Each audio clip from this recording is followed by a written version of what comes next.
give it a second. Meeting. Okay. Welcome to Hemp Your Health. I'm Christy Thiel, Director of Education at CETA System and your host. Hemp Your Health is an educational and informational show. I am not a medical expert, so everything I talk about is not meant to be diagnosing or treating an illness. However, we do bring on experts that share their wisdom, intelligence, and expertise for the betterment of humans, animals, plants, and the planet. So today's show is about energy medicine, and hopefully you are curious what energy medicine has to do with the endocannabinoid system, hemp, health, relationships, finances, etc. I want to give you a simple example. The endocannabinoid system is a vast and huge system that works off signaling. And when we are, and it's identifying stress, trauma, and imbalances. So after you hear what our beautiful and radiant guest has to share, think about how this health and love and lightness that she's going to educate us on will help strengthen the signaling of the endocannabinoid system and how you'll get more out of your supplements in your food because everything is working better and in better harmony. So our guest today is Dawna Campbell. She has university degrees in both finance and marketing. She was a managing principal and financial planner for an investment firm. Then she went on to study the energy body, brainwave patterns, meditation, health, and natural medicine from people like medicine women, shamans, yogic healers, Buddhists, and monks. And they passed on gifts and traditions and secrets and health and healing to her. She is also a mother of 3, and her gifts are vast. Thank you, Dawna, so much for being with us today. Thank you for having me. I'm so excited, and this is just a blessing. I love this. Thank you. It is a blessing for us too, because as we know, there's a lot of energy. It can be heavy, it can be light, it can be stagnant, but everything breaks down to energy. And I know you're going to get into that. So before you do, let's get all of our listeners on the same page with, can you start with explaining what it is you do? Yeah, absolutely. I am considered a mind whisperer, and what earned me that title was my work with learning from the medicine woman, the shamans, a Zen Buddhist monk. I've even lived in an ashram, which is a spiritual living community, for a year to learn this. And what I was able to do was to become what I call meditation.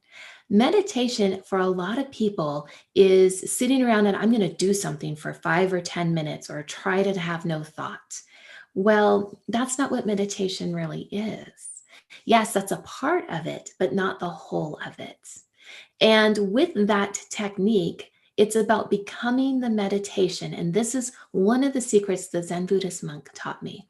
He had us get up and walk in a circle for a walking meditation for about 20 minutes. And then he said, this is a metaphor for life. You guys were very mindful about where your feet placement were, how far you were in front of someone, or how far away you were from the person in front of you, and what was all around you. And he goes, with the metaphor for life, this is the way to be, a state of beingness. And in that state of beingness, whether you are driving the car, tending your children, doing housework, or working, this is the energy to be in. So that's what prompted me to move to the ashram, was because I wanted to become meditation. So it's like praying a prayer, but you become the prayer that you prayed before it happens. And that's exactly what meditation is. And how it works is it gets you in the right frame of mind, especially for all of our body systems and the endocannabinoid system. I have trouble with that word. You got it, girl. Because that's the state of being that we need to be in. Absolutely.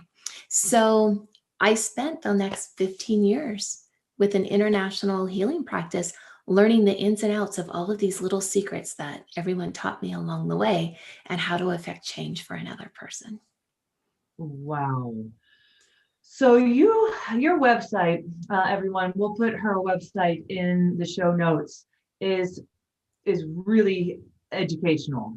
And you mentioned that we are only aware of 10% of our conscious thoughts. Yes. And you use Albert Einstein as an example. And obviously, we know that his 10% is probably like more, is mind blowing, right?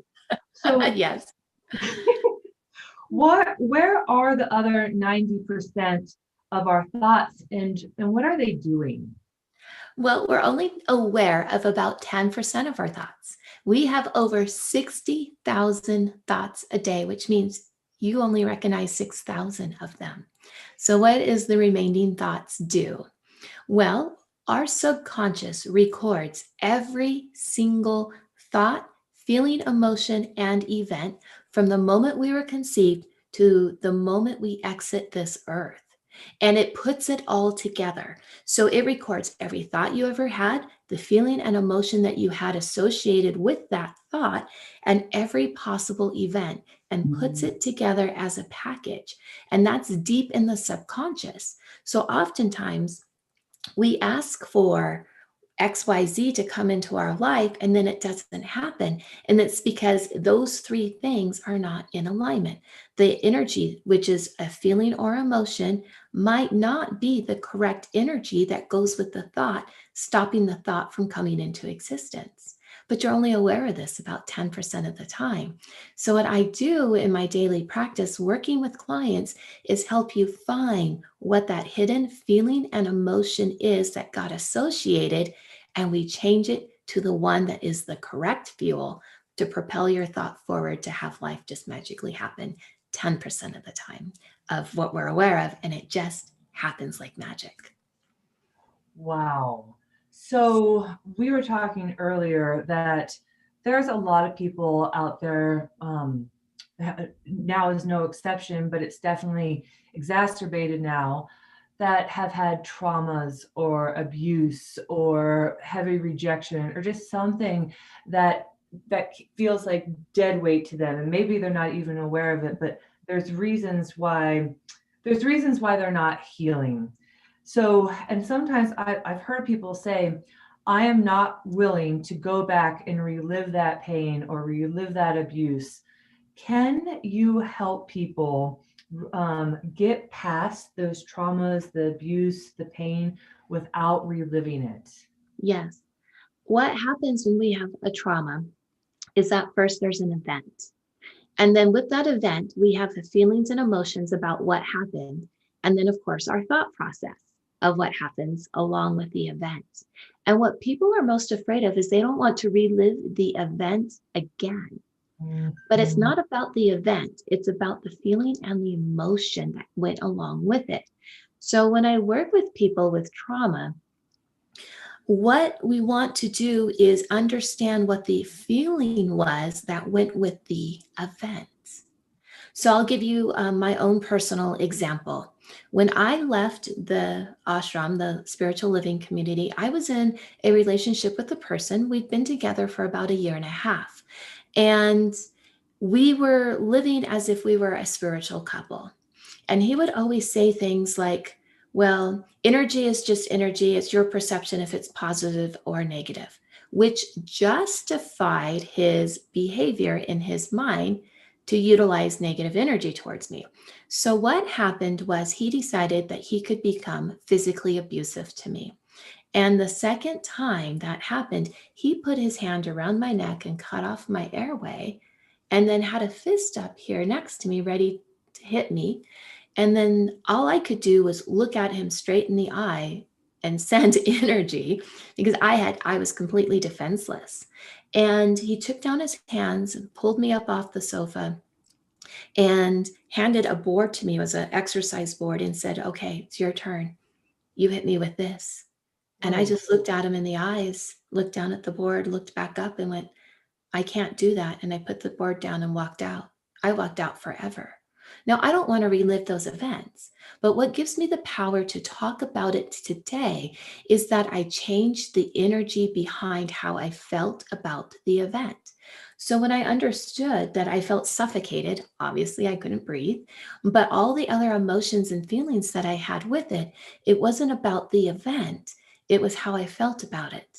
And then what I was able to uncover was the gifts that I received from that event. And some of the gifts was realizing that another person can't take your divine essence from you. That is yours. That is your creation for you. And that you are powerful and you are empowered. And I learned so much from that event, is what gave me the voice that I have today to share my message with others. Now, fast forward, it's been a number of years. He's no longer here on this planet. He actually did have cancer, crossed over. It gave me compassion and empathy. It didn't justify his behavior, but I saw it from a different point of view. So when we go in and we make that vibrational shift from a lower energy to a higher energy, then the trauma releases. You don't hold on to the old energy, because when you do hold on to the old energy, you've locked it in your body, and then you are reliving it every single day. But when we Even though release, is that part of the subconscious yeah, where you're not, it's below the surface. yes, And so you're not consciously, that 10% of you is not consciously remembering, oh, I was beat up, oh, I was abused, oh, I was rejected, right. etc. It's going out that 90% of the energy field. Yes. And That's other really people nice. feel it and read it, and you don't even know that it's there. Oh, wow. Yeah. This is really good. I'm sorry I interrupted you. Oh, no, you're absolutely right with that. I think it's really powerful. And I want our listeners to understand that if you are in pain, one of the best and maybe the first mode of healing is finding someone like Dawna who is an energy healer, because you might even, there are people that don't even remember the trauma. It's so deep and subconscious. And can you help people who are like, when they start to open up and you start to read their field, and we'll explain what that is, even kind of nudge them into that energy blockage, so that even if they don't know that they have energy blockage, it will still be released? Yes. And you don't have to remember or recall the event. You just have to identify what it feels like in the present moment in the body when we look at and see what it is you want to shift and change. And then that gives me the doorway to uncover what that is. You may still not remember the actual event. You might remember one little piece and not the whole thing. And that is perfectly okay, because what we're doing is we're changing the energy. Now, energy is all things. And if we go by Nikola Tesla, he said, if you want to know the secrets of the universe, think in terms of energy, vibration, and frequency. And that is exactly what our emotions and feelings have, is energy, vibration, and frequency. So that's why we look at everything from that point of view, because it will make a physical change, a mental change, a spiritual change, a financial change, a health change every single time. Do you ever see that when someone comes to you just for, to remove financial blockages, that they also get healthier and there's sort of this big expansion? Yes, it's all interconnected, because we live in a vibrational universe. And the universe isn't saying, oh, you feel this way about finances and this way about relationships. It just says, no, you feel this way. So, a lot of people have resistance, but if they have resistance on, say, spending money to pay something, then they're putting resistance on their health. They're putting resistance on a relationship. They're putting resistance in every aspect of their life. But if that resistance changes, then all of those channels open up, because the universe goes, oh, well, your energy, that 90% in the subconscious was resistance. So we just kept giving you resistance or frustration or anger or stress or worry. So we just kept giving it to you, because that's what 90% is greater than 10%. So here, have more. But when you change that, to something different, like generosity or kindness or goodness or love or harmony or balance or peace, then the universe goes, oh, here, have more of that. And it opens up all of those channels. And then the resistance or the stress and the worry about finances changes. And then the next thing you know, you have an abundance and you have prosperity and you have plenty. And then your health is better because you release the lower energy, like anger, that was destroying your cells and putting toxins in your body, and putting in a higher energy, such as happiness.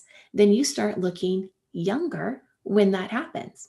And because your health is better, you're going to be more attractive to people. And then more people are going to come into your life. And because you're happier, it's going to draw them to you because people want to do business with happy people, not disgruntled people. So it all comes down to emotions and feelings. Wow. All right. So my mind is spinning because I want to get into, there's so much behind emotions and feelings and vibration. And we know that being human is not just a physical experience, and that being human doesn't stop at the skin, right? Mm-hmm. And so people use the word the biofield or the energy field. Mm-hmm. Can you explain what that is, how big it is, and how do you read it? Where are these energies, are these feelings and emotions in us and around us, or are they one place or multiple places? Yes. Every person has a divine essence. It's how you're here. You are made out of energy. And science, physics has all kinds of different types of machines and things to show you that you are made out of energy. Now, it's in every single cell of your body, meaning that every time that you eat, you digest food. That food gets broken down, goes into the mitochondria of the cell, and turns and transforms into energy. So if you're not eating the right kinds of food, you're going to be low in energy. But if you eat the appropriate foods, then you're going to be higher in energy because you're getting the nutrition that is needed to feed your own divine essence. Now, from that, it's in every cell of the body. Your energy field goes beyond your physical body, on average 3 to 6 feet around, which creates what's called an aura. And this aura has vibration frequency to it. So with the right technology and the right machines and the right pictures, you can get an actual picture of the energy field or the aura, and you can see the colors around you. So when I talk about reading energy, sometimes it's through the aura with the colors, sometimes in the person's physical space, so I can feel the feelings and emotions that they're going through, so I know what needs to shift and change. But everybody has this intuitive ability. It's like when you are in the office and you know there's a sales meeting and you're walking down the hallway, you know if it's going to be a really good meeting and people are going to be congratulated, or if it's going to be one of those meetings that we did not make our quarterly sales numbers. We've all been in those. You know intuitively before. Why is that? You felt the energy of the room before it came. Now, that's how you know when you're walking down the street or you walking into a store, if the person is a good person and you want to do business with them, or the person is a dangerous person and you should cross the street and go somewhere else, because you're intuitively reading that energy field, and it's all done in the subconscious.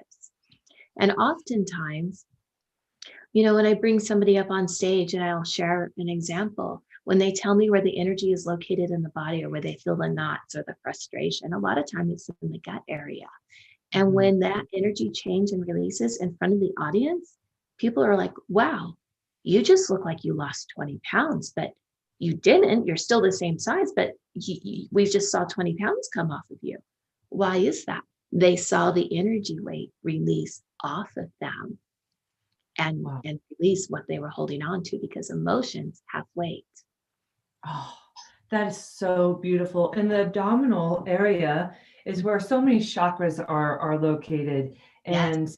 it's really where we experience the outside world. We put food in our mouth. It communicates with the brain and the heart. It's where our immune system is. The umbilical cord. When you were first conceived, you were fed nutritionally, but every thought, feeling, emotion your mother went through and your father, because you were connected to him by DNA, was fed straight into the gut. So yes, that's why there's so many. Wow. How many times do you feel that you end up going back to birth? And if it was traumatizing, Mhm. does that happen very often that you have It to does. clear? Mhm. About 20 to 30% of the time, it goes back to birth. Most of the time, what happens is something got encoded somewhere between age 2 and age 9. And that's the remaining part of the time where we find where the energy first got stuck. And that's where we make the energetic shift, which changes everything else in their life. Oh my gosh. There's two things that come to mind. One is you were talking that we are energy, every single cell is energy. And there is a book, Healing Voltage.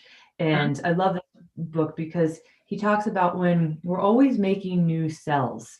And when those cells start to come in at a lower frequency because of the subconscious, disease, toxins, traumas, etc., then that's the beginning of chronic illness because those cells, we're always making new cells, whether liver, muscle, skin, heart, etc., coming at a lower frequency, they're never going to be optimally healthy. And we have a new body, what, every 3 years or something? And so our bodies start to age because that frequency from the emotions that you were talking about yes. and the feelings are pulling us down so that we can't vibrate at that optimal level. Mhm. I wanted to ask you about the kids. When I've heard that when you're a child, are you in the alpha or the beta state where everything is just getting programmed into the subconscious? In a theta brainwave state up to about the age of 7. So does that mean that the conscious mind isn't fully developed and they're just little computers getting downloaded all the time? Mhm. And they're being downloaded by that energy. Absolutely, because that's how they learn. There's a great book called My Stroke of Insight by Jill Bolte Taylor, who was an adult. She was a brain neurosurgeon and she had a stroke. And she went back to the time she had to relearn everything energetically and wasn't able to communicate how that process works. But yes, they are learning. That's how they learn to stand up and to walk because they're so aware and so observant in that brainwave state. That's why it's rapid and how the brain can create all of the different neurons so quick and so fast. It's because Oh of my. the state of mind. So it really makes me much more conscious when I'm with children because I'm realizing that they're not acting consciously, they're acting subconsciously, and So my thoughts and my energy and my whatever my intention is in that moment is becoming part of their subconscious memory. mhm, Which brings me to my next question. One, depression in children is higher than it ever has been in recorded history. They're yes. saying as many as 1 in 4 children are reporting feeling depressed. Uh-huh. So and maybe there's multiple reasons for that. So you're a mother. What advice do you have for parents listening to this about raising conscious, loving, and prosperous kids? Wow. Um, I live it every single day. So my youngest child, who is now 10, grew up in this environment and she doesn't know anything different. And yes, she was in public school. Yes, she was around other children. Yes, she has friends and all of that. But she always errs on the side of kindness and goodness because of the environment that she's been raised in. So, my advice is be very, very cautious of the environment that your children are in. And when we talk about depression, yes, it has grown rapidly because of the environment that we are in. In order to overcome or to have less depression, we need to have proper serotonin in our body. The first way it's made is in the gut, in our stomach, when we digest food. So you want to make sure you're eating the correct types of food to produce the appropriate amount of serotonin. Now, what happens now is because our environment has become so electronic, so virtual, especially this last year, I expect numbers going up a little bit higher, is that every time we're on an electronic, a TV being on, the computer being on, video games, all of the things, cell phones with the games and all of that. Every time that happens, we get a little surge of serotonin going through our body and our brain releases it. Serotonin is needed to process melatonin, which is needed to for your sleep cycles and all of that. So if you're not sleeping, we might need to adjust the serotonin. But what happens is we get addicted to that serotonin release and we're not replacing it. And if it doesn't get replaced, we go into that state of depression. So diet, pay attention to that. Fresh fruits and vegetables, living food, less processed food. If you really want to make a diet change, take out everything that has food coloring and you will eat a very clean diet. But also monitor the time on the computer and on YouTube and video games and all of that. And now we have online schooling, so they're getting it there as well. So be very careful and very cautious, and then be very mindful of your own energy and what you are communicating to your children, because it's not just the words you say, it's the energy behind you, how you said it. I love that. It's not just what you're saying, but it's the energy and the frequency, the vibration of what you're saying. Because you can say "I love you" and totally be hateful. Exactly. Exactly. It's hard, but if you're faking it, because you're not right, then maybe what is the difference between faking it because you want to feel better and really living it? I'm doing it. One of the things that I did do at a time, I had 5 children all in the house between junior high and high school, and then like one little baby. And they would have this interaction in the kitchen. And I would just get so frustrated over it. It's like, come on, you guys, let's just be nice to each other. That I realized that they weren't the problem one day, that I was the problem. And I went, huh, you guys can be in this interaction. I don't have to be here. I'm going to go put me in a timeout. So I Oh, did. And I walked into my bedroom and I went, oh, I can't go into the bathroom. They always find you in the bathroom. So I went into the closet and shut the door. And I sat down and went, okay, why am I frustrated about this? I know I'm going to meditate and get myself out. And as soon as I was able to switch my brainwave patterns over into a theta brainwave, took me about 45 minutes the first time. I had this chemical flush through my body. And then I was happy and I forgot why I was even frustrated because I changed my state of being. And then I did that several times. Anytime I felt frustrated, I would just go hang out in my closet thinking I'm the problem. Well, one day the children started in their interaction and I just closed my eyes, took a breath, and I was there. And they all immediately stopped. Why? They didn't feel that surge of energy of frustration. They were used to coming out of me as the energy charge that they were feeding off of. They felt a different frequency. They felt peace and calmness, and they all stopped. And then after that moment, they never did it again. And it wow. never happened in my paradigm because I changed. A very long process of that. It took them about a year, though, to figure out that I was hanging out in my closet by myself. That was the funniest part. But this is part of the work with what I do. I learned how to do it instantaneously for myself and for others now. How long do you, if someone comes to you, let's say, I want to talk about finances also, and what that has to do with health and, and stuck energy and traumas and all this good stuff. But let's start with, if someone comes to you with some deep rooted subconscious baggage, weight, how long does it take for them to, and working together, does it take to see some shifts in success? After the very first session, there will be success and shifts along the way. Most people average between 3 and 5 sessions for whatever it is that they're coming for, because it's multi-layered, it's multifaceted. It's like that jewel. You can polish one side, but then when we do, we have to come over and polish some of the other sides. And so just like layers of an onion, when you peel back a layer and change a root to something in the subconscious, we have all these other little tap roots. So then we have to come back in and peel off another layer and another layer every so often to get the end result. And what we're doing is we're putting on petals of a lotus flower. So every time we take something off, we add on petals of a lotus flower, and we keep doing that.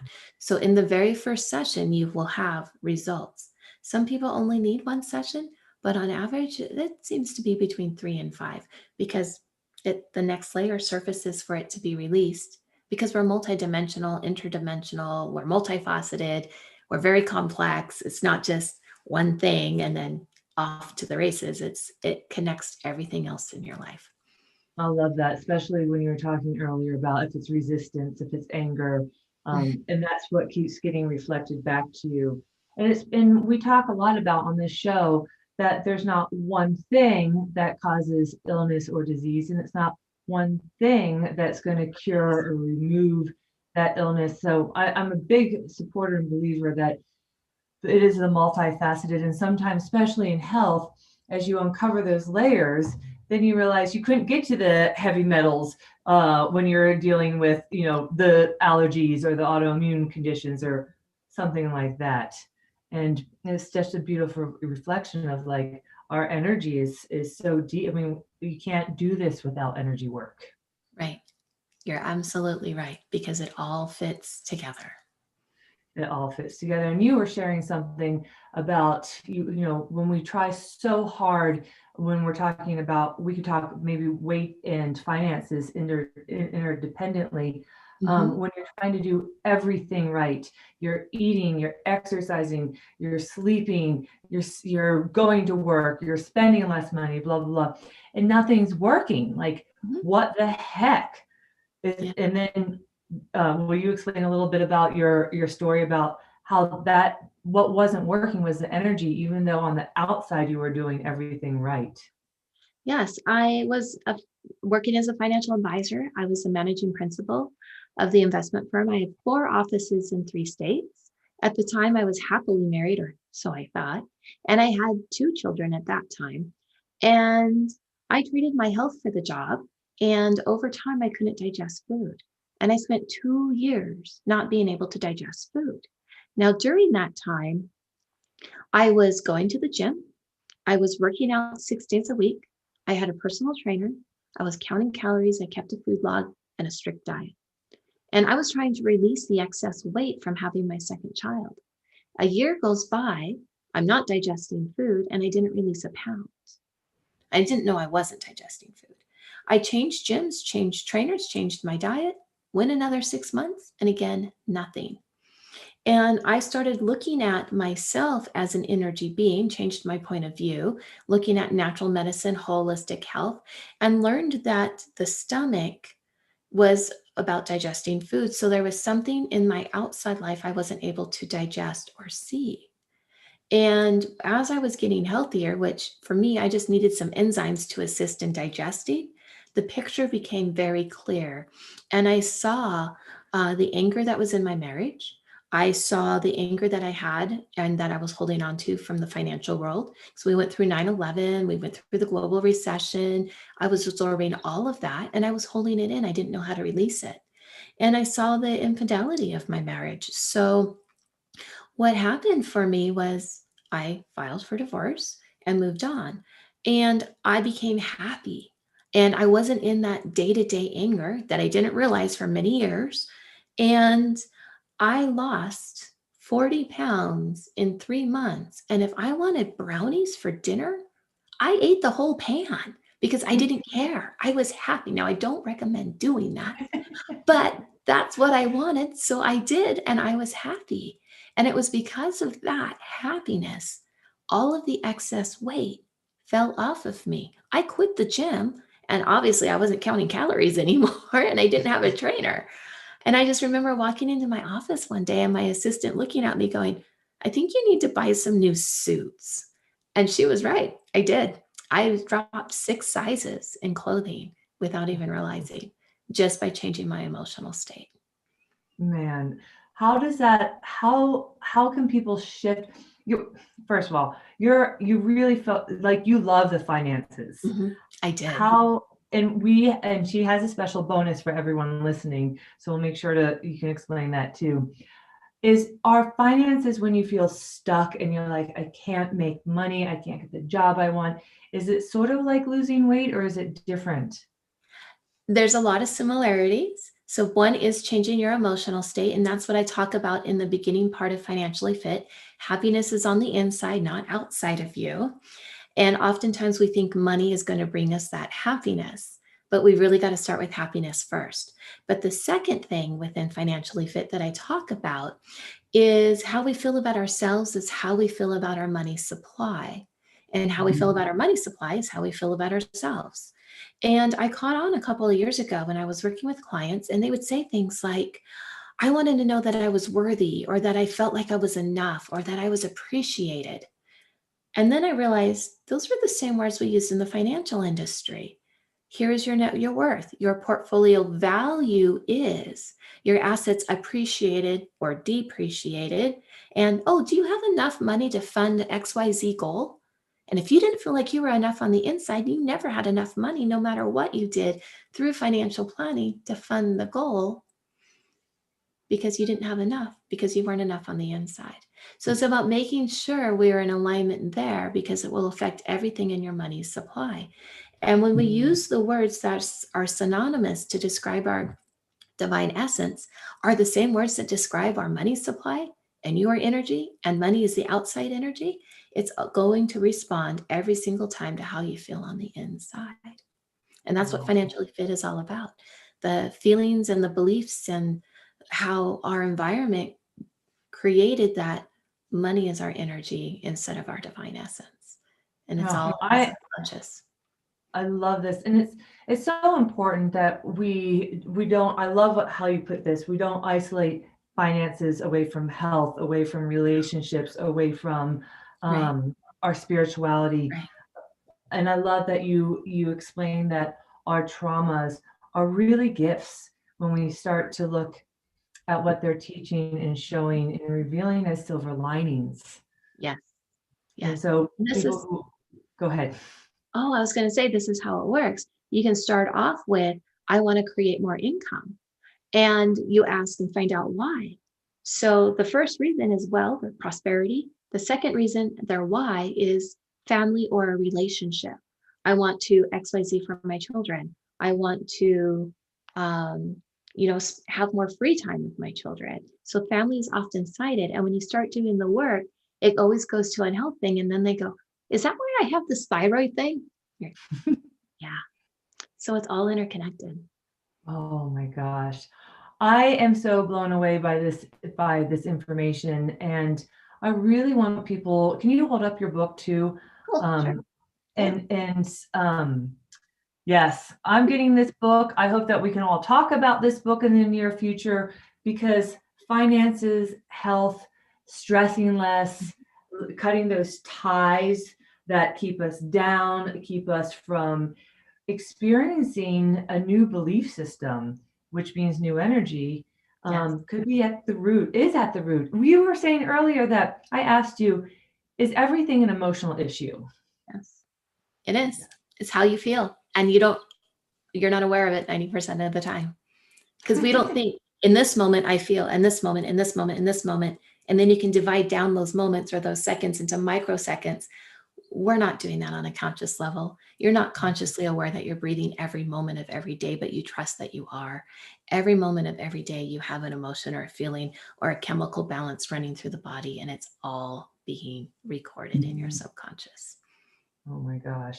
So everyone listening, if you want a healthier endocannabinoid system, immune system, stress response, better sleep, better relationships, expansive spirituality, financial health, etc., this is the work that needs to be done. And sometimes we have to get healthy to realize that we're stuck. But if we can start with energy medicine and connect with Dawna, the mind whisperer, I think that you'll find that it eventually actually saves you money.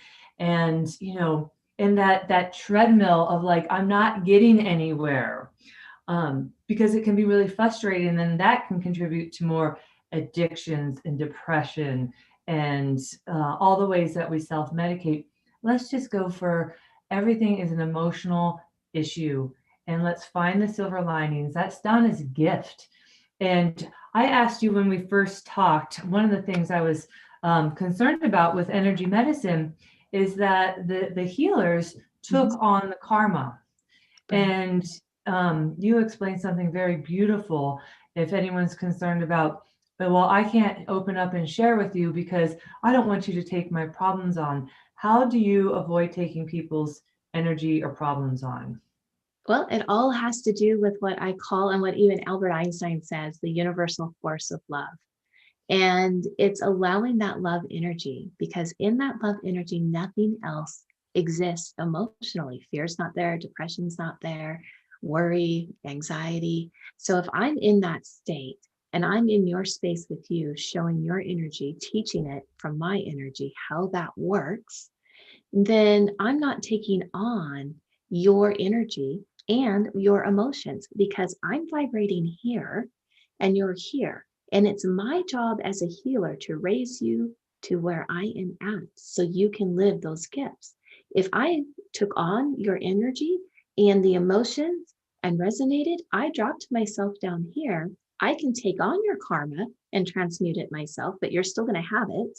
And I didn't do my job as a healer. So it's all about raising the vibration and bringing it up and not lowering, because I'm training your energy to your body to rise.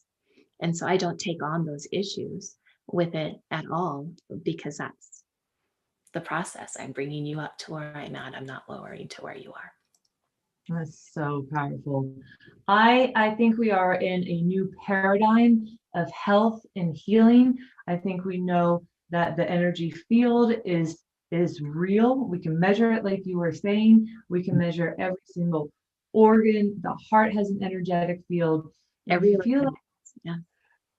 if you feel like you're off, if you feel like you need some assistance, don't try to do this on your own and get caught up in some psychic astral bandwagon badger, because that's really frustrating too. We all need a tribe of people around us, and healers and medicine people and friends. Remember, we heal in communities, so build your health tribe.